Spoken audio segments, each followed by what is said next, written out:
சொல்வதெல்லாம் உண்மை.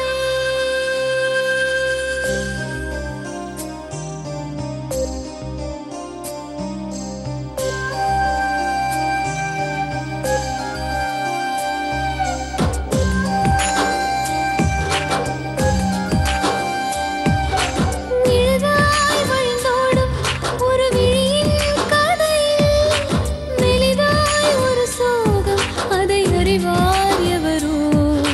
பழுதாய் அலைந்தோடும் ஒரு வாழ்க்கை படகை முழுதாய் கரை சேர்க்கும் வழி சொல்வார் எவரோ.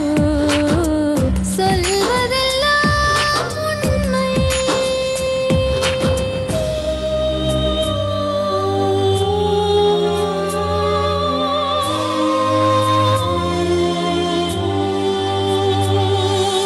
வீட்டில் 4 அறைகளா, தீவு போல் அவை இருப்பதா? பார்க்கும் பார்வையில் குறைகளா, குமுறல்தான் அவர் மொழிகளா? மோதிக்கொண்டது இரு இனம், நீதியை தேடி அலைந்திடும்.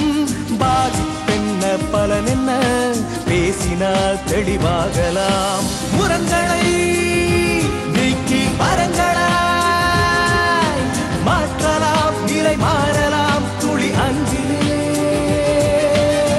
சொல்வதெல்லாம் உண்மை உண்மை. சொல்வதெல்லாம் உண்மை. சொல்லுங்க, உங்க பேரு? நதியா. நதியா, சொல்லுங்க, எங்க இருந்து வரீங்க? பெங்களூர்ல இருந்து. சொல்லுங்க நதியா, என்ன விஷயம்? எங்க வீட்டுக்கார் பத்தி பேசணும். சொல்லுங்க, எப்ப கல்யாணம் ஆச்சு? எப்படி, லவ் மேரேஜா? சரி, எவ்வளவு நாள் ஆச்சு உங்களுக்கு கல்யாணம் ஆகி? 3 வருஷம் ஆகுது. 3 வருஷம் ஆச்சு. குழந்தைகள் இருக்கா? எத்தனை 1 வயசு வயசு ஆச்சு? குழந்தை. சொல்லுமா, எப்படி உங்க கணவரை மீட் பண்ணீங்க? +2 முடிச்சுட்டு லீவ் மேல ஊருக்கு பெங்களூருக்கு வந்திருந்தேன். அப்ப இவங்க மேஸ்திரியா இருந்தவங்க வேலைக்கு வந்த பழக்கம் ஆச்சு. நீங்க வேலை செஞ்சுட்டு இருந்தீங்க அங்க? அவர்கிட்ட வேலை செஞ்சுன்னு இருந்தேன். சரிம்மா. வேலை செஞ்சுன்னு இருந்த பிறகு நல்லா பேசினாங்க. அதுக்கப்புறம் அவங்க குடும்ப சூழ்நிலை எல்லாம் எடுத்து சொல்லின்னு இருந்தாங்க. இந்த மாதிரி ஒரே சண்டையா இருக்குது அப்படி சொல்லிட்டு, ஃபர்ஸ்ட் கல்யாணம் ஆகும்போதே பேசிக்கணும் இல்லையா, இப்ப என்ன பிரச்சனை அப்படின்னதுக்கு நான் சும்மாதான் பழகினேன். அதாவது இல்ல இல்ல இல்ல இல்ல இல்ல கரெக்டா சொல்லுங்க. நீங்க முதல்ல என்ன சொன்னீங்க? என்ன பிரச்சனை சொன்னாரு? வீட்டுல என்ன பிரச்சனை சொன்னாரு? அவங்க வைஃப் கூட ரொம்ப சந்தேக பிடிச்சுனே இருக்கிறாங்க. அப்ப உங்களுக்கு தெரியுமா இருந்ததா அவருக்கு இன்னொரு கல்யாணம் ஆயிடுச்சுன்னு? தெரியும் மேடம். அப்படியும் லவ் பண்ணீங்களா? அவர் இதெல்லாம் சொல்லி அப்புறம் என்ன கட்டிக்கிறேன்னு சொன்னாங்க. உங்களுக்கு குழந்தை இருக்குது, பொண்டாட்டி இருக்கும்போது அப்புறம் என்ன என்ன கட்டிக்கிறேன்னு சொல்லி இருக்கீங்க அப்படின்னதையும். அதுக்கப்புறமா இந்த மாதிரி நான் ஒன்னும் அது விருப்பப்பட்டு கட்டிக்கல. அவங்க சித்தப்பா பொண்ணு ஒண்ணு இருக்காங்களாம். அவங்க இவங்க ஒய்ஃப் ரொம்ப சுடுன்னு யார்கிட்டயும் பேச மாட்டாங்க, ரொம்ப சண்டை அடிச்சுனே இருப்பாங்க. நீ வேணா அந்த பொண்ணை லவ் பண்ணி காமிடா, அது உன்னை லவ் பண்றேன்னு சொன்னா நீ பெட்டு காசு எவ்வளவு கேட்கறியோ அவ்வளவு தரேன்னு சொல்லிட்டு பெட் போட்டுச்சு. அதை வச்சுதான் நான் அதுகிட்ட பேசினேன். அதுக்காக அவர் கல்யாணம் பண்ணாரா? அவர் சொன்னதெல்லாம் நீங்க நம்பிட்டீங்க? அப்படின்னு சொல்லிட்டு சொன்னாங்க. எங்க வீட்டுல விருப்பம் இல்லாம, கல்யாணத்துக்கு எங்க அப்பா அம்மா யாருக்கும் இஷ்டம் இல்லாம நானே தான் கல்யாணம் பண்ணேன். அப்படி இருந்து நல்லாதான் இருந்துச்சு. இப்ப இடையில ரொம்ப யார்கிட்ட பேசினாலும் சந்தேகப்பட்டு, யாருக்கும் 4 பேர் இருக்கும்போது மரியாதையே இருக்கிறது இல்ல, வாடா போடான்ட்டு சட்டி பூச்செல்லாம் அடிக்குது, ஒரு மாதிரி பேசுது. இங்க இருந்து ஊருக்கு போனா கூட 1 நிமிஷம் கூட சந்தோஷமா பேசாது, ஒண்ணும் பண்ணாது அப்படின்ட்டு அவங்க கஷ்டத்தெல்லாம் சொன்னாரு. அதுக்கப்புறம் அவங்களுக்கு கொஞ்சம் ப்ராப்ளம் இருக்கு அப்படின்னு சொல்லிட்டு. என்ன ப்ராப்ளம் இருக்கு? கர்ப்பப்பை குழந்தை பிறக்காதுன்னு சொல்லிட்டு இருந்தாங்களாம். ஃபர்ஸ்ட்ல இருந்து அடிக்கடி செக்அப் போயின்னுக்கிறாங்க. எங்க வீட்லயே சொன்னாங்க, ஆனா அதை நான் நம்பல. அதுக்கப்புறம் அதுகிட்ட எந்த ஒரு சுகத்தையும் என்னால.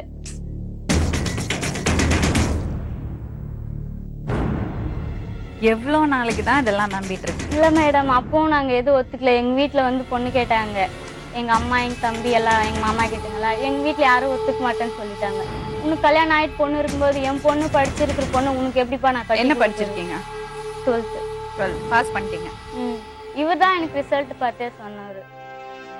அப்படின்னு சொல்லிட்டு எங்க வீட்டுல சொன்ன பிறகு, இல்லைங்க நான் பாத்துக்கிறேன், எங்க வீட்டுல இருக்கிற ப்ராப்ளம் எல்லாமே உங்க பொண்ணுகிட்ட நாங்க சொல்லியிருக்கோம் அப்படின்னது. இருந்தாலும் எங்களுக்கு விருப்பம் இல்லப்பா இதுல, நீ தேவும் இல்ல, ஏதோ உங்ககிட்ட நாங்க வேலை செய்யறோமா, வேலை செய்யறதுக்கு நீ கூலி கொடுக்குறியா, அதோட சரி, மத்தபடி இந்த இது எங்களுக்கு வேண்டவே வேண்டாம் அப்படின்னு சொல்லிட்டாங்க. இல்லங்க நான் பாத்துக்கிறேன் அப்படின்னு. வாண்டாப்பா, இன்னைக்கு இப்படி பேசுவோம், நாளைக்கு ஒரு மாதிரி பேசுவேன், வாண்டான்னு சொல்லிட்டாங்க. மறுபடியும் நான் கன்சீவா இருந்தேன். அது எப்படி கன்சீவ் ஆனீங்க? இங்க வேலை மேலே பழக்காச்சு. இதுக்கெல்லாம் நான் என்ன சொல்லறது சொல்லுங்க. எவ்வளோ பெரிய தப்பு இத.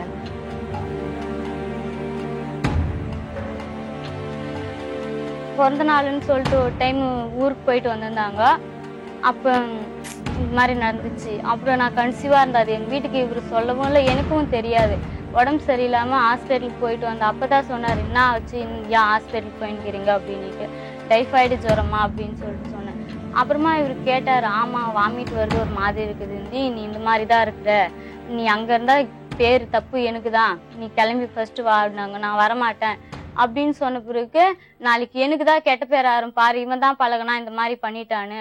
பரவாயில்ல, நானும் ஃபர்ஸ்ட்லேருந்து விருப்பப்பட்டேன், நானும் பார்த்துக்கிறேன், நான் நாளைக்கு கை விட மாட்டேன் அப்படி சொல்லிட்டு கூப்பிட்டு வந்து அவங்க ஃப்ரெண்டுங்களாம் வந்தாங்க, கல்யாணம் பண்ணி வச்சாங்க. நீங்க பண்ணது சரின்னு உங்களுக்கு படுதா? நீங்களாவே தொலைச்சிக்கிறீங்க வாழ்க்கைய, அப்புறம் இப்படி வந்து உட்காடுறீங்க. சொன்ன மேடம், அவரு தான், நான் இருக்கும்போது உனக்கு என்ன, நான் உன்னை கை விட்டாதான் நாளைக்கு எனக்கு கெட்ட பேரு, நான் உன்னை கட்சி வரைக்கும் பார்த்துக்கோ அப்படின்னு சொல்லி தான் அவர் கூப்பிட்டு வந்தாரு. இன்னைக்கு அப்படிதான் இருக்கிறாங்க. இப்ப இவங்க வந்து எங்க கிட்ட பணம் கேக்குறாங்க. யாரு? அவங்க ஒய்ஃப். பணம் எதுக்கு? பணம் நான் கேக்குற பணம் நீ கொடுத்துட்டு நீ அவனை கூட்டின்னு போ, அவன் எனக்கு தேவையில்ல அப்படின்னு சொல்றாங்க. இப்ப இது என்னது, ஒரு பொருளா புருஷங்கிறது? எனக்கு பணம் கொடுக்குறேன்னுக்கிறாங்க. எனக்கு பணம் வேண்டாம், எனக்கு என் வாழ்க்கை தான் வேணும். அன்னைக்கு சொன்ன 2 வருஷமா புருஷன் எங்க போறான், எங்க வரான், என்ன பண்றான் அப்படின்னு. நாங்க லவ் பண்ணும்போது சின்னதா ஒரு போட்டோ இருந்துச்சு, அந்த போட்டோ கிடைச்ச அன்னைக்கே கூட நீங்க வந்திருக்கலாம்.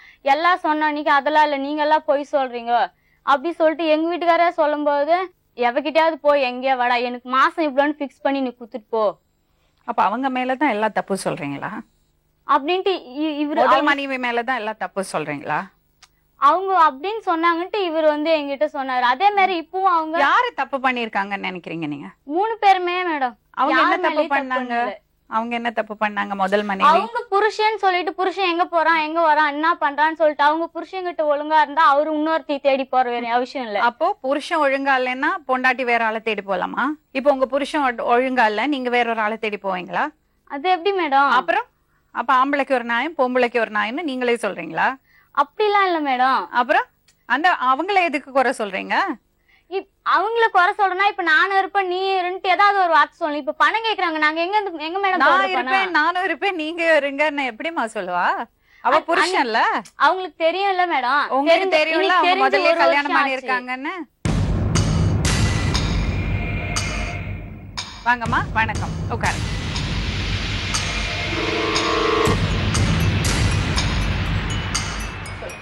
ஜோதி என் பேரு, எங்க வீட்டுக்கு ஜோதிவேல். நாங்க லவ் பண்ணி தான் கல்யாணம் பண்ணினோம். ஓ, நீங்களும் லவ் மேரேஜ்? 5 வருஷம் லவ் பண்ணாரு. 5 வருஷம் லவ் பண்ணி எப்படி பழக்கம் ஆச்சு அவரு? அவரு எங்க அப்பாவோட ஃப்ரெண்டோட தம்பி. ஓ சரிங்க. எங்க அப்பாவும் அவங்க அண்ணாவும் பெஸ்ட் ஃப்ரெண்டு. சரி. வீட்டுக்கு வரப்போவ ஃப்ரெண்ட் ஆகி நாங்க லவ் பண்ணி தான் மேரேஜ் பண்ணிக்கணும். அவரும் 2-3 வருஷமா எங்களை வந்து எந்த ஒரு குறையும் நான் சொல்ல மாட்டேன். அவரு சரி, அந்த அளவுக்கு நல்லா தான் பாத்துக்கிட்டாரு. சரி. இடையில இவ வந்தா என் வாழ்க்கையே போச்சு. ஜோதி, இடையில இவ வந்தா சொல்றீங்களே, உங்க புருஷன் என்னானாரு? என் புருஷனும் தப்பு பண்ணாரு. இல்ல மேடம், புருஷனும் இல்ல, புருஷன் தான் தப்பு பண்ணாரு. இவளுக்கு வந்து எல்லாம் தெரியும். நான் எனக்கு 2 புள்ளி இருக்கு தெரியும், குழந்தை இருக்கு தெரியும், எல்லாம் தெரிஞ்சு. குழந்தை இல்ல, குழந்தை பிறக்காது சொன்ன அவர் அதான் சொன்னார் மேம். உனக்கு தெரியாதா உங்களுக்கு குழந்தை இருக்கிறது? தெரியும் மேம். அப்புறம் கல்யாணம் ஆச்சு மேடம். கல்யாணம் ஆயிட்டு எங்களுக்குள்ள எந்த பிரச்சனையும் கிடையாது. 3 வருஷம் நல்லா தான் போச்சு. எங்களுக்கு கூட்டு குடும்பம்னால எங்க மாமியா வந்து புருஷன் கூட போக கூடாது, நீங்க வந்து வீட்டுல பண்ணையத்தை பாத்துக்கம்மா அப்படின்னு சொன்னாங்க. எங்க அப்பா எங்க அம்மா எல்லாம் போட்ட நகை ஒரு 25,000 நகை வச்சு கொடுத்தோம் பேங்க்ல. ஒரு 5 லட்சம் ரூபாய்க்கு மொத்தம் எல்லாம் கடை எல்லாம் பண்ணி வச்சு கொடுத்து நல்லாதான் இருந்துங்க. இருந்து கடைசியில எனக்கு வந்து இவங்க கல்யாணம் ஆனதும் தெரியாது, பழகணும்னு தெரியாது. சந்தேகமே வரலையாமா உங்களுக்கு? நினைச்சு எப்பமா தெரிய வந்தது ஜோதி? எனக்கு இப்ப சமீபம் குழந்தை பிறந்து 8 மாசம் பின்னாடி தான் எனக்கு தெரியும்.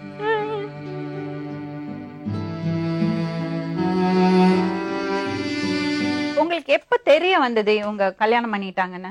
ஆகஸ்ட் மாசம் தான் எனக்கு தெரிஞ்சு. அவரே சொன்னாரு, கல்யாணம் பண்ணி நான் 8 மாசத்துக்கு குழந்தை இருக்குது. அப்ப என்ன பண்ணீங்க நீங்க? அப்ப நான் எங்க வீட்டுக்கார தான் நான் படிச்சேன்.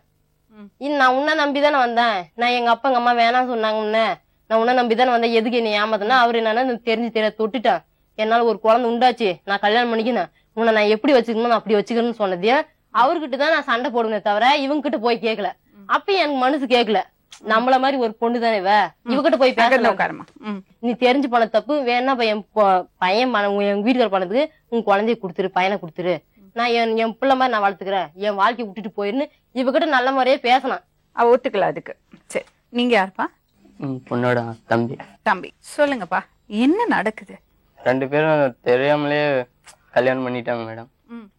அங்க எங்கள்கிட்ட வந்து அவர் கேட்டாரு. கேட்டப்ப நாங்க சொன்னங்க, இது மாதிரி உங்களுக்கு கல்யாணம் ஆயிடுச்சு, நாங்க தர மாதிரி கிடையாது. உங்களுக்கு ஒரே அக்காவா? ஒரே அக்கா 2 தங்கச்சி. 2 அப்ப நீங்க ஒரே பையனா வீட்ல? ஒரே பையன். இந்த மாதிரி நாங்க சொன்னங்க. அப்போ சரின்ட்டு அவர் சைலண்டா வேணான்ட்டு போயிட்டாரு. அப்புறமா என்ன பண்ணிட்டாரு, எங்களுக்கு யாருக்குமே சொல்லாமலே இழுத்துட்டு போயிட்டு அவங்க ஊர்லயே கல்யாணம் பண்ணிட்டு வந்துட்டாங்க. இது மாதிரி நாங்க உங்க வீட்டுல சொல்றேன்னு வீட்டுல நாங்களே சொல்லிக்கிறோம், நானே சொல்லி சமாதானப்படுத்திக்கிறேன். ஆகஸ்ட் மாசம் கூட நான் சொல்லி நான் அரளி விதை சாப்பிட போறேன் அப்படின்னு சொல்லிட்டு அரளி விதை பறிச்சு மிக்சில போட்ட பிறகுதான் மேம் போய் ஒத்துக்கிட்டாங்க. பொய். நீ வர சொல்லி கேட்டுக்க. நீ பேசுறது 1000 பொய் வருது. நீ பேசுறதுல 1000 பொய் வருது. என் புருஷன் தப்பு பண்ணாது இல்ல, நீ செத்து போன்னு சொல்லிக்கணும். இல்ல என் புருஷன் வந்து உன்னை கேட்டால பிளேட் எடுத்து அறுத்துச்சுல, நீ செத்து போகணும், அப்படியேப்பட்ட புருஷன் தேவைன்னு சொல்லிருக்கணும். இவ சொல்லிக்கிறான் மேடம், 5ஆம் தரமா இருந்தா கூட இப்படியாப்பட்ட மாப்பிள்ளை தான் நான் கட்டிப்பேன்னு சொல்லி. அப்படியே நேர்லயே கூப்பிட்டு கேளுங்க. இருங்க, நீங்க சொல்லுங்க. இழுத்துட்டு கல்யாணம் பண்ணிட்டு வந்துட்டாங்க மேடம். அவங்க அக்கா பண்ணது சரின்னு படுறதா உங்களுக்கு? தப்புதான், 2 பேருமே தப்பு பண்ணிக்கிறாங்க தான். இவங்க தான் சரின்னு சொல்லுங்க மேடம். அவர் சொன்னதுக்கு இது மாதிரி உங்க வீட்டுல சொல்லுங்க அப்படின்னா, எங்க வீட்டுல எங்க அம்மா நான் சொன்னாங்க, அவ பேசுறதே சரியில்லை, நீ போயிட்டு வேற பொண்ணுனா கல்யாணம் பண்ணிக்கிடா அப்படின்றாங்க அப்படின்னு சொன்னாரு மேடம். அது சொல்லிட்டு அப்ப அன்னைக்கு என் மூத்தர் கேட்டது என்ன சொன்ன? யாரு? ஆனா அதான் நீங்க வந்து அடுத்தும் புருஷனை வளைச்சி போட்டு கல்யாணம் பண்ணவும் நல்லவங்க.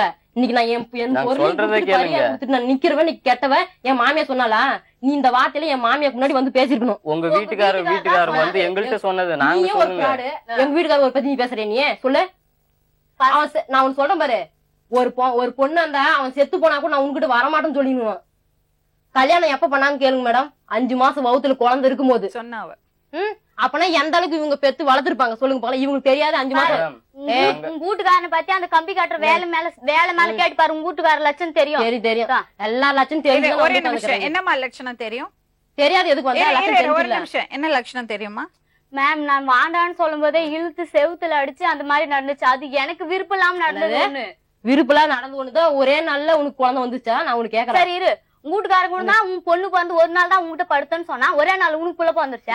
பாருங்க, தீங்கி போயிரும். வார்த்தையம்மா பேசுறது, வார்த்தையம்மா அதெல்லாம் தப்பு இல்ல. இதெல்லாம் அவங்க என்கிட்ட ஒரே நிமிஷம், நீ வாழ்க்கையை பறி குத்துன்னு உட்காந்துல, நான் குத்துன்னு உட்காந்து நீ வந்த 1 வருஷமா ஈட்டு வச்சுன்னு உட்காந்துங்கிற ஒரே 1 ரூபாய் இல்லாம.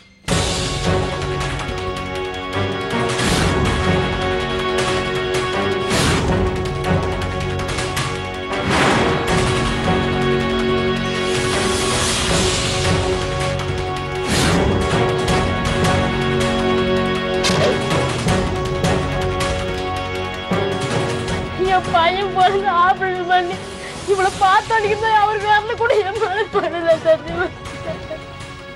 ஆனா நல்ல சாக மாட்டேன் சத்தியமா. ஏமா ஜோதி, 1 வருஷம் உழைச்சுதான் கொடுத்து என் புரிஞ்சிருக்கு. இன்னைக்கு கூட கேளு, 2 வருஷமா என்ன அவர் தோட இருந்தாரு. அப்ப கூட வேற யாரும் நீ கண் எடுத்து பாத்துருக்க மாட்டேன்.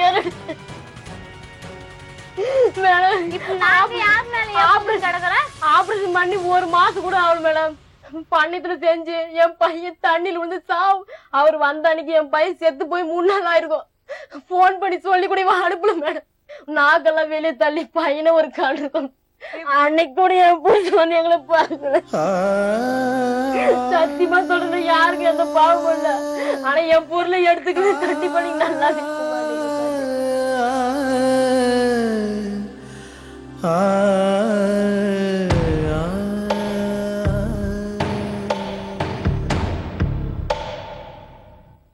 ஜோதிவேல். என்ன ஜோதிவேல் இதெல்லாம்? இது உங்க மனைவி, இது யாருங்க? Second marriage. அவங்களுக்கு என்ன பேருங்க? நதியா. அவங்க பேர் இல்ல, இவங்கள வைஃப் சொல்றீங்கல்ல, அவங்கள என்ன சொல்லுவீங்க?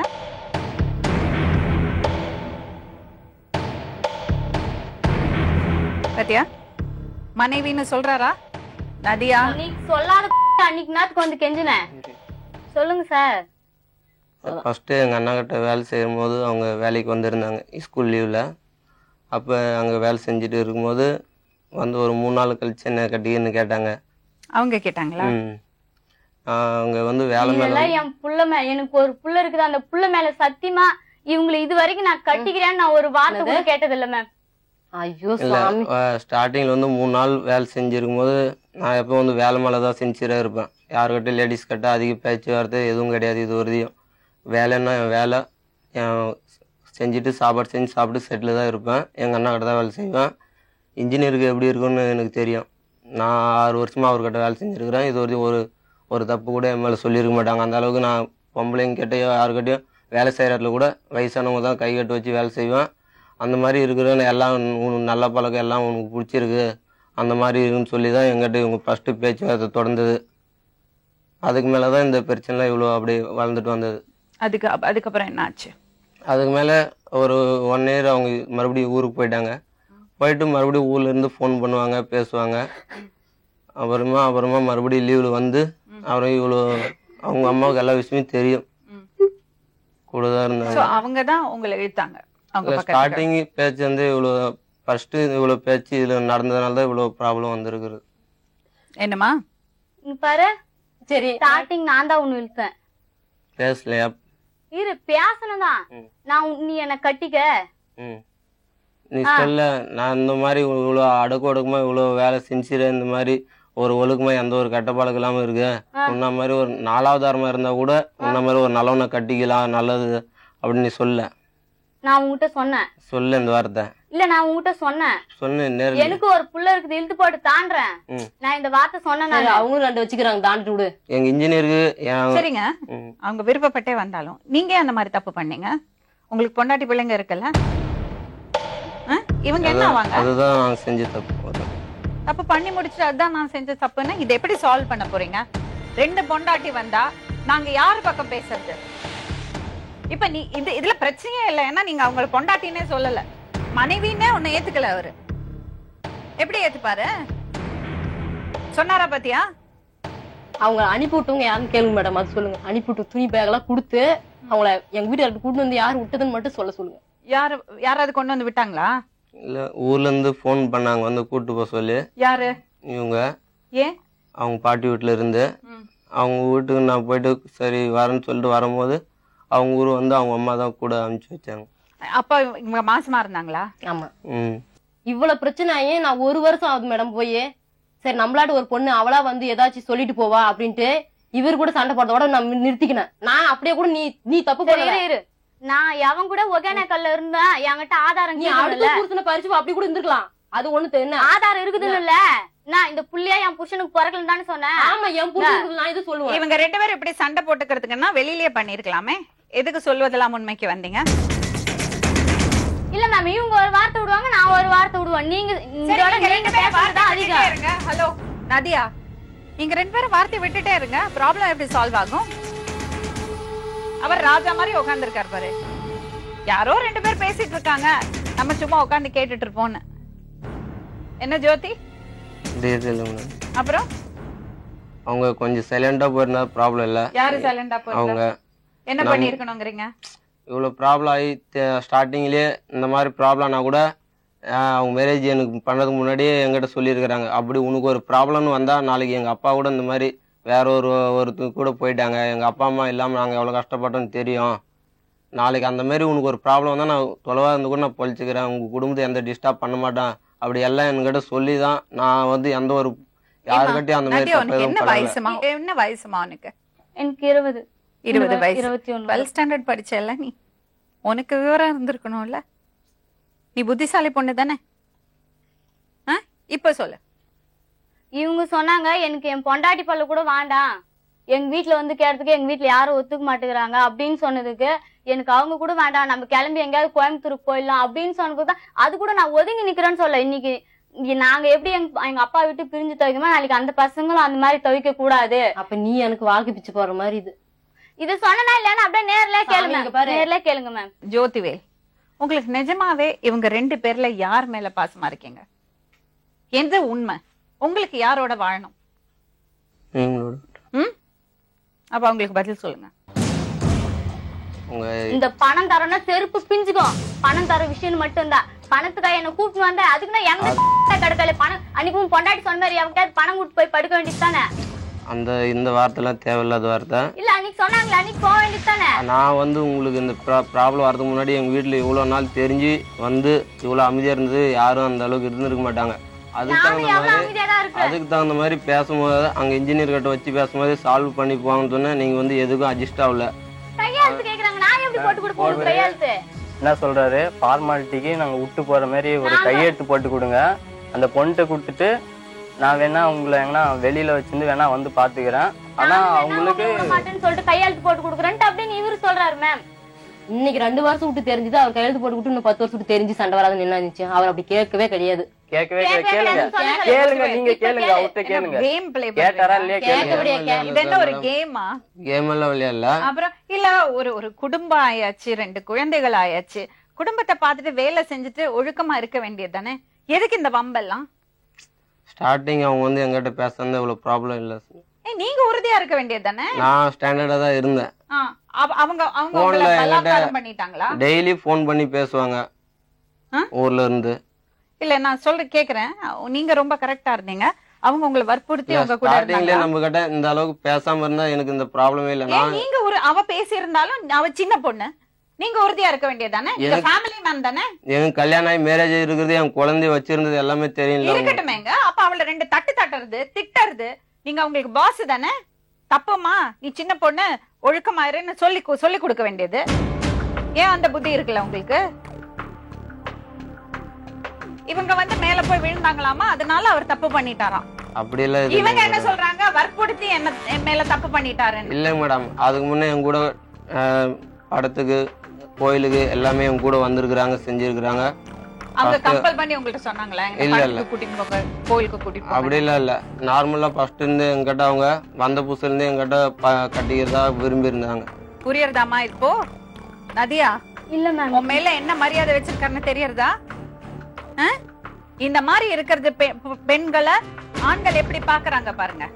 அவரோட தியேட்டருக்கு போயிருக்க, கோயிலுக்கு போயிருக்க, உன் மேல என்ன மரியாதை இருக்கும் அவருக்கு? அப்புறம் நீங்க அவங்கள திட்டுறீங்க. நானும் 1 வருஷம் போறதுக்கு நம்மளாட்ட ஒரு பொண்ணு தானே, நாம சொன்னா கேப்பா. நீ என் புருஷன் பண்ண தப்புக்கு குழந்தை கூட கொடுத்து நான் வளர்த்துக்கிறேன் அப்படின்னு சொல்லி கேட்டனா இல்லையான்னு கேளுங்க.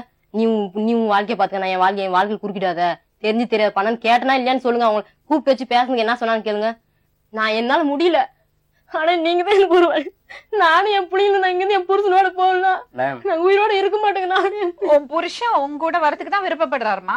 இல்ல, பதில் சொல்லி நானும் எங்க அப்பா அம்மா இதே நான் சொன்னாப்பா அவரு என்ன தெரியுமா சொன்னாரு, ஒருவேளை சாப்பாட்டு கூட அவன் வீட்டுல வந்து நிக்காத அந்த பொண்ணு, நான் அவ்வளவு நல்லா வச்சு பாத்துக்கிறேன் அப்படின்னு நல்லா ஃப்ராட் பண்ணிக்கிறாரு மேம். நல்லா 2 பேர்த்தையும் ஃப்ராட் பண்ணிருக்காரு. 2 பேர்த்தையும் ஃப்ராட் பண்ணிக்கிறாரு. இப்ப அவங்க மேலயும் தப்பு இல்ல, இவங்க மேலயும் தப்பு இல்ல, பேசுறது எல்லாம் இப்ப அவர்தான். நீங்க எதுக்கு பெத்தவன்னு இருந்தீங்க எனக்கு அது சொல்லுங்க. நீங்க அது எனக்கு இல்ல மேடம். அவங்க ஏமா இழுக்கிற? அவங்களுக்குலாம் தெரியும் மேடம், போனது வந்ததெல்லாம் கேளுங்க. உங்க வீட்டுக்கார கேளுங்க. 2 பேர் முன்னாடி இருக்காங்க. எங்க வீட்டு அழகா பண்றாரு. 2 அண்ணன் தம்பி இருக்கிறாங்க.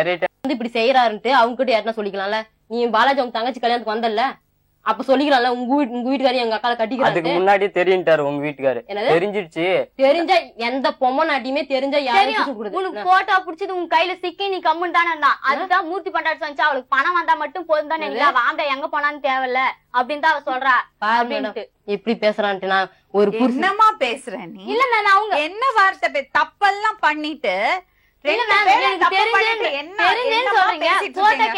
சொன்னீங்கல்ல, நீங்க அன்னைக்கு வந்து கேட்க வேண்டியது. பதில் சொல்லுங்க அந்த பொண்ணுக்கு. இல்ல அவங்க ஜமனா உட்கார்ந்து இருக்கீங்க, பதில் சொல்லுங்க அந்த பொண்ணுக்கு. நீ பண்ண தப்புக்கு இன்னும் நீ எங்க போய் நீ இப்பயே தெரியல. நீ அன்னைக்கு ஒரு 5 நிமிஷம் எங்களை நினைச்சு என் புள்ளிங்களை நினைச்சு நீ போடி, நீ எவ வந்தானே நீ போடி தூரம், எனக்கு என் பொண்டாடி புள்ளி இருக்குன்னு நினைச்சிருந்தா சொல்லு பாக்கலாம். ஜோதிவேல், நீங்க பேசி ஆகணும். ப்ராப்ளம் தெரிஞ்சு அவங்க அமைதியா இருந்தாங்க, அதுக்கு அந்த மாதிரி அவங்க அட்ஜஸ்ட் பண்ணல எதுவும். இப்ப என்ன தீர்வு? எங்க பசங்களோட வாழ்றோம் மேடம். பசங்களோடனா? எங்க ஒய்ஃபோட வாழ்றோம். அப்புறம் எதுக்கு இதை கட்டிட்டு வந்தா? அவங்க சொல்றாங்க ஒரு நாள் பிரச்சனை இல்லை, என் முன்னாடி நடு தெருவில் நிறுத்தி காட்டன்னு சொல்லிட்டு. அந்த நிலமெல்லாம் வந்து அந்த அளவுக்கு அன்னைக்கு வந்து அவங்க என்ன, நான் வந்து ஒரு பொட்டப்புளிங்க கிட்ட கூட ஒரு திரும்பி பார்க்காத நிலைமையில நான் எவ்வளையோ கரெக்டாக இருந்துவேன். ஆனா வந்து உங்க அக்கா கிட்ட வந்து மிஸ் ஆனது தான் என் வாழ்க்கையிலே ஜோதிவேல், மிகப்பெரிய பண்ண தப்பு. நீங்க எவ்வளவு ஒழுக்கமா இருந்தீங்கன்னு தான் இங்க தெரியுது. அதான் உங்க அதை லட்சணம் பத்தி தெரியுது. சொல்லாதீங்க. அப்புறம் என்ன நீங்க ஒழுக்கமா அதை பத்தி இருந்தீங்க? சொல்லாதீங்க. இந்த மாதிரி பேசாம இருந்தா ஏதோ ஒரு சால்வ் பண்ணிருக்கலாம். இந்த மாதிரிலாம் பேசுனதுனால எனக்கு வாழ விருப்பம் இல்லை. என்ன சால்வ் பண்ணிருக்கீங்க? ஏன் உன்னை செருப்பால கூட அடிச்சாங்க, அதெல்லாம் வந்து சொல்லிட்டு அழுதியாது. நான் தப்பானா எங்க வீட்டுக்காரி அடிச்சாங்க. அதே மாதிரி நீ வந்து 3 மாசமா என்ன பாக்காதுன்னு நான் அந்த வார்த்தை கேட்டேன்.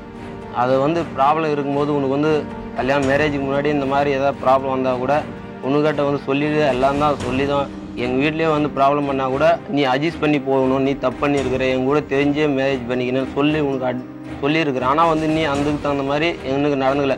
லேவட்டில் வந்து இருக்கிறவங்க எல்லாரும் முன்னாடி நீ எப்படி பேசணும், எந்த அளவுக்கு நான் அந்த இடத்துல நல்லா இருந்தேனோ அந்த அளவுக்கு கெட்ட பேர் பண்ணிட்டீங்க. அதுக்கு தகுந்த மாதிரி அந்த பெல் யாரு? நானா? பேசலையா? நானு பில்டிங் நான் பேசுன பில்டிங் ஆண்ட பில்டிங் யாரும் பேசவே இல்லையா? அது ஏன் வந்து பேசுச்சு அதுக்கு சொல்லுங்க. ஏன் பேசுச்சு? ப்ராப்ளம் இருக்கும்போது எப்படி அட்ஜஸ்ட் பண்ணி போகணும் அது தெரிஞ்சுக்கினீங்களா? ஃபர்ஸ்ட்டு தெரிஞ்ச அவங்க ஊர்லேருந்து எங்கள் அம்மா கிட்ட சண்டை வாங்கி தான் ஆனால் மேரேஜ் ஆகிருக்குதுங்கன்னு தெரியாது தான் வந்தாங்க. வந்து 8 மாதம் ஆச்சு. அங்கே வந்து உங்ககிட்ட எதனா வந்து ப்ராப்ளம் நான் சொன்னேன், இந்த மாதிரி ப்ராப்ளம் ஆச்சுன்னு சொல்லிட்டு. ஆனால் அப்பயும் கூட அவங்க பல்ல கடிச்சின்னு அமைதியாக இருந்தாங்க. ஆனால் வந்து அதுக்கு தகுந்த மாதிரி நீங்கள் இதுங்களா இருக்கிற ப்ராப்ளம் இருக்குது, கொஞ்சம் அட்ஜஸ்ட் பண்ணி போங்கன்னு சொன்னேன். நீங்கள் எதுவும் கேட்கல. ஈக்குவல் ரைட்ஸ் வேணும். குழந்தை நீங்க உடம்பு வந்து பார்க்கலாம், அதனால தான் அது உங்களுக்கு தெரியுது building என்ன குழந்தைக்கு உடம்பு சரியில்லை, நீ எங்கிட்ட பேச தேவையில்ல. 3 மாசமா 1 ரூபாய் காசு தரல, குழந்தைய மட்டும் ஹாஸ்பிட்டலுக்கு எடுத்து போயின்னு சொன்ன. நீ வராதால் தான் நான் அந்த வார்த்தை கேட்டேன். 3 மாசம் வராம கிடையாது. இதுக்கு நடந்து கூட இந்த சம்பவம் நடந்து 6 மாசம் ஆயிடுச்சு மேடம். இப்போ அவ சொல்றா குழந்தைக்கு உடம்பு சரியில்லைன்ட்டு. ரீசெண்டாக இப்போ ஒரு வாரத்துக்கு முன்னாடி தான் குழந்தை உடம்பு சரியில்லைன்னு ஃபோன் பண்ணியிருந்தாங்க. இத பாருங்க, இதுக்கு முன்னாடி நடந்ததெல்லாம் எனக்கு தேவையில்லை. அவர் முடிவு எடுத்துட்டாருப்பா. அவர் வைஃபோட தான் இருக்க போறான்னு முடிவு எடுத்துட்டாரு. முதல் சம்சாரம் இருக்கும்போது இன்னொரு கல்யாணம் செல்லாது. புரியுறதுங்களா? இவங்க கம்ப்ளைண்ட் கொடுத்தா 2 பேரும் உள்ள போகணும். முதல் விஷயம். அடுத்த விஷயம், அவர் ஒரு வாட்டி முடிவு எடுத்தாச்சுன்னா இந்த பொண்ணுக்கு பதில் சொல்லணும். அவ்வளவுதான். அந்த பதில மட்டும் சொல்லுங்க. சொல்லுங்க. முடிஞ்ச ஹெல்ப் எதை செய்யற மேடம், அவ்வளோதான். முடிஞ்ச ஹெல்ப் செய்யறேன்னா என்ன பண்ண போறீங்க? கொஞ்சம் நீங்க எல்லாம் பொறுமையா இருங்க. முடிஞ்ச ஹெல்ப்னா என்ன பண்ண போறீங்க? அவங்களுக்கு அவங்க குழந்தைக்கு எதனும் உதவி செய்யறேன், அவ்வளோதான் முடியும். அவங்களுக்கும் அவங்க குழந்தைக்கும். அது உங்க குழந்தை இல்லையா? உங்க குழந்தை இல்லையா? சொல்லுங்க. இப்ப அவர் பதில் சொல்லாம தவிச்சிட்டு இருக்காருல்ல, அதுதான் அவருக்கு கிடைச்ச பெரிய தண்டனை. எவ்வளவு கஷ்டப்படுறாரு பதில் சொல்லணும்னு. இந்த பக்கம் மனைவி, இந்த பக்கம் அவர்கிட்ட ஏமாந்து ஒரு பொண்ணு. அவருக்கு எதுவுமே நஷ்டம் ஆகல, எதுவுமே போகல. அவரோட வாழ்க்கை பக்கத்திலேயே இருக்கு. அந்த பொண்ணுக்கு அவ வாழ்க்கை இன்னும் ஒரு கேள்விக்குறி. அதுக்கு யாரு பதில் சொல்லுவா? அவளும் நானும் அவளும் எவ்வளோ தப்பு பண்ணிட்டோம். அதனால இவ்வளோ ப்ராப்ளம் வரலாம் அவளும் எதிர்பார்க்கல, நானும் எதிர்பார்க்கல. இவ்வளோ ப்ராப்ளம் ரொம்ப கெட்ட பேர் ஆயிடுச்சு இந்த ஒரு 6 மாதத்தில். அதனால் இதுக்கு மேலே நான் நல்லா இருந்து பொழிச்சா தான் எங்கள் ஊரில் மதிப்பாங்க 4 பேர். அதனால நான் ஒழுங்காக இருந்தது ஆகணும். அப்போ அவளோட மதிப்பு, அவளை யாராச்சும் மதிப்பாங்களா? இல்ல மேம், இன்னைக்கு அவரு எனக்கு என் பிள்ளைக்கு ஒரு முடிவு சொல்லலாம். நாளைக்கு நானும் என் பிள்ளையும் பணமா தான் இருக்கும். நான் இன்னைக்கு வானான்னு காலில் விழுந்து கும்பிட்டு நான் இருக்கிற வா உனக்கு, நானே உன் பக்கம் இருக்கும்போது உனக்கு என்ன பயம்? அது அவங்க வந்த புதுசுல எங்க கூட என்னை கூட்டு போய் எங்கேயாச்சுன்னு கேட்டாங்க. அப்பதான் சின்ன பையனா, கல்யாணம் ஆகாத சின்ன பையனா? சரி, இன்னைக்கு எனக்கு என் பொண்டாட்டி தான் வேணும். அன்னைக்கு சரி நானே கூட உங்ககிட்ட பள்ளினா வந்த அளவுக்கு அன்னைக்கு எங்க போச்சு உனக்கு புத்தி? அன்னைக்கு என் காலை பிடிச்சி நான் அழுது மாதிரி ஆக்கிது. நீ காலை பிடிச்சல யாரும் உங்கள்கிட்ட வந்தாலும் கிடையாது. என்னத என் மூஞ்சி பார்த்து சொல்லு. நீ என் காலை பிடிச்சி நான் அழுதுது இல்ல. நீ இல்லைன்னா நான் இந்த சண்டை வந்தது கடவுள் ஒருத்தன் கீறான். என்ன யார் சொன்னா யார் பிடிக்கல யார் பிடிச்சதுன்னு? அதுக்கு தான் இந்த நிலைமை நிக்கிறேன். என்ன என் வாழ்க்கைக்கு எடுத்தாங்காட்டிதான். நான் நிலைமைக்கு நிக்கல, நீங்க தான் நிலைக்கு புருஷன் நாளைக்கு நிக்க போறான் பாத்துக்க. ஜோதிவேல், இதுக்கு மேல எங்க பேஷன்ஸை டெஸ்ட் பண்ணாதீங்க. சொல்லுங்க, நான் சொல்லிட்டேன். இமீடியட்டா சொல்லுங்க, என்ன விஷயம், என்ன பண்ண போறீங்க? அவங்க குழந்தைக்கு என்ன பண்ணுமோ படிப்பு செலவு இது எல்லாம் அவங்க குழந்தையா உங்க குழந்தையா? குழந்தை அதுக்கு செய்யறேன் எல்லாம். அப்ப பணம் கொடுக்குறீங்க? பணம் எல்லாம் கொடுக்கல, உங்களுக்கு என்னவோ அதை செய்யறேன். ஜீவனாம்சம் கொடுக்குறீங்க? வாழ்க்கை பூரா அவங்களுக்கும் அவங்க குழந்தைக்கும் இருக்கிறதுக்கு செலவுக்கு நீங்க கொடுக்க போறீங்க, அப்படித்தானே? அப்படியா?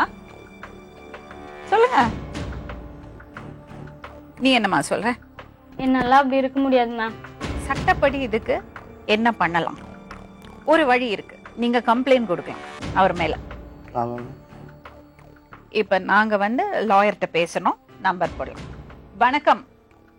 வணக்கம் மேடம். நான் லக்ஷ்மி ராமகிருஷ்ணன் பேசுறேன். வணக்கம் மேடம், சொல்லுங்க மேடம். இங்க ஒரு கணவன் 2 மனைவி. சரிங்க.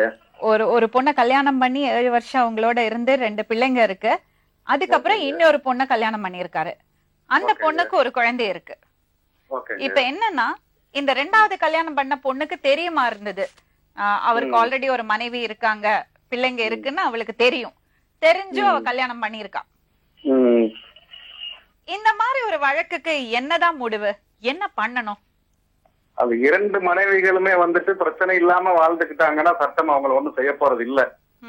அல்லது முதல் மனைவி வந்து நான் இருக்கும்போது அவரு கல்யாணம் பண்ணிக்கிட்டாருன்னு சொல்லிட்டு புகார் கொடுக்கும் பட்சத்துல அது வந்து பிரைவேட் கம்ப்ளைண்ட் ப்ரொசீஜர் தான் வரும். அவங்க தனிப்பட்ட முறையில் நீதிமன்றத்தை நாடி பைகேமின்னு சொல்லி பலதார மனம்னு சொல்லி அதன் கீழே வந்து அவங்க வழக்கு தனியாக தான் தொடுக்க முடியும். அதுக்கு போலீசார் வந்து வழக்கை எடுக்க மாட்டாங்க முதல் மனைவியை பொறுத்த வரைக்கும். அது மாதிரி 2வது மனைவின்னு அவங்க வர்றாங்கன்னா 2வது மனைவினே சொல்ல முடியாது அவங்கள. அவங்க வந்துட்டு ஏமாற்றப்பட்டிருக்காங்க, அவங்களுக்கு விஷயம் தெரிஞ்சே போயிட்டு என்ன ஏமாத்திட்டாருன்னு அவங்க இப்ப சொல்ல முடியாது. முதல் திருமணம் நடந்ததை மறைச்சு 2வது திருமணம் பண்ணிருப்பாரு, ஆனால் என்ன ஏமாத்திட்டாங்கன்னு இந்த 2வது திருமணம் செய்து கொண்ட பெண் வந்து வழக்கு போட முடியும் அவர் மேல. சரிங்க. அதுதான் வந்து சட்டத்துல ப்ரொசீஜர் இருக்குது. சரிங்க. சோ அப்படி பார்க்க போனா முதல் மனைவிக்கு தான் கம்ப்ளைண்ட் பண்ணறதுக்கு இப்ப வாய்ப்பு இருக்கு. ஆமா, முதல் மனைவி வந்து என்ன கணவர் மேல கம்ப்ளைண்ட் கொடுக்க முடியும், என்ன இவ எனக்கு தெரியாமல் கல்யாணம் பண்ணிக்கிட்டாருன்னு. அல்லது இந்த 2வது மனைவி அவர் மேல கொடுக்க முடியும், நான் இவருக்கு வந்து கல்யாணம் ஆனதே தெரியாது, இதுக்கு முன்னாடி திருமணம் பண்ணியிருந்தாரு தெரியாது எனக்கு, அதை மறைச்சு என்ன கல்யாணம் பண்ணி இவ்வளவு. ஆனா அவளே ஒத்துக்கிறா, இல்ல அவளுக்கு தெரியும்னு அவளே ஒத்துக்கிறா. அப்ப அவங்க வந்து சட்டப்படியான நடவடிக்கைகள் எடுக்க முடியாது. சரி, முதல் மனைவி வந்து 2வது மனைவி மேல கம்ப்ளைண்ட் கொடுக்கலாம் இல்லையா? 2வது மனைவியும் இவர் கணவர் 2 பேர் மேல சேர்த்தான் கொடுக்கணும். சரிங்க, சரிங்க. அந்த மாதிரிதான் பண்ண முடியும் அவங்க. சரிங்க, ரொம்ப நன்றி. தெரிஞ்சே பண்ணதுனால இவங்க பண்ணலாம். சரிங்க. ஆனா குழந்தைங்களை பொறுத்த வரைக்கும் இவங்களுக்கு அவங்களுக்கு எல்லா குழந்தைகளுக்குமே அவர் தான் அப்பா. சட்டப்படியான முறையில அப்பா எல்லா குழந்தைகளுக்கும் பராமரிக்க வேண்டிய பொறுப்பு அது எல்லாமே அவருக்கு வந்துடும். குழந்தைங்க எத்தனை குழந்தைகள் பண்ணாலும் சட்டப்படியான குழந்தைகள், சொத்துல அவங்களுக்கு பங்கு, அந்த மாதிரி விஷயங்கள்லாம் வந்துடும்.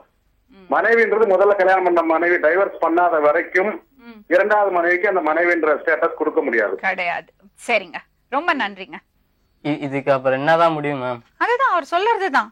பசங்க, உங்க தங்கச்சி, அவங்க அக்கா தப்பு பண்ணிருக்காளா, அதோட தண்டனை அனுபவிச்சுதான் தீரணும். ஜாகிரதையா இருந்திருக்கணும். அவர் என்னதான் ஏமாத்த ட்ரை பண்ணியிருந்தாலும் அவர் பேர்ல தப்பு இருக்கு. குழந்தைக்கான செலவு அத்தனையும் அவர் எடுத்துக்கணும். ஒரு கணவருக்கு 2 மனைவின்னு வரும்போது நம்ம யார பிரிஞ்சு போக சொன்னாலும் மனசுக்கு வருத்தமாகத்தான் இருக்கு. இதுக்கு முன்னாடி ஒரு தடவை அந்த முதல் மனைவிட்ட நான் சொன்னேன், விட்டுடுமா, போ சொல்லு, பசங்களை கண்ணுல காமிக்காதே, 1 வருஷத்துல திரும்பி உங்ககிட்டயே வருவாருன்னு. அதுக்கும் ஒரு சிலர் வருத்தப்பட்டாங்க. அதே மாதிரி 2வது மனைவிய பிரிஞ்சு போக சொன்னா அந்த கணவர் தானே தப்பு பண்ணாரு, அந்த பொண்ணு என்ன பண்ணா, அவருக்கு ஏன் தண்டனை கொடுக்க மாட்டேங்கிறீங்க, இந்த 2வது மனைவி மட்டும் ஏன் பிரிஞ்சு போகணும்னு கேக்குறீங்க. அப்ப இதுக்கு என்னதான் முடிவு? அதனாலதான் இன்னைக்கு நம்ம வழக்கறிஞர்கிட்ட பேசினோம். சட்டப்படி பார்த்தோம்னா 2வது மனைவிக்கு மனைவி ஸ்தானமே கிடையாது, அந்த பிள்ளைக்கு இருக்கு.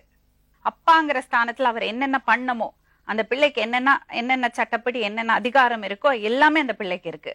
ஆனா மனைவிங்கிற ஸ்தானம் அவங்களுக்கு கிடையாது. சோ அவங்கதான் பிரிஞ்சு போகணும். அதுதான் இங்க இன்னைக்கு நடந்தது. நாளை மறுபடியும் இன்னொரு உண்மை சம்பவத்துடன் உங்களை சந்திக்கும் வரை நன்றி, வணக்கம். சொல்வதில்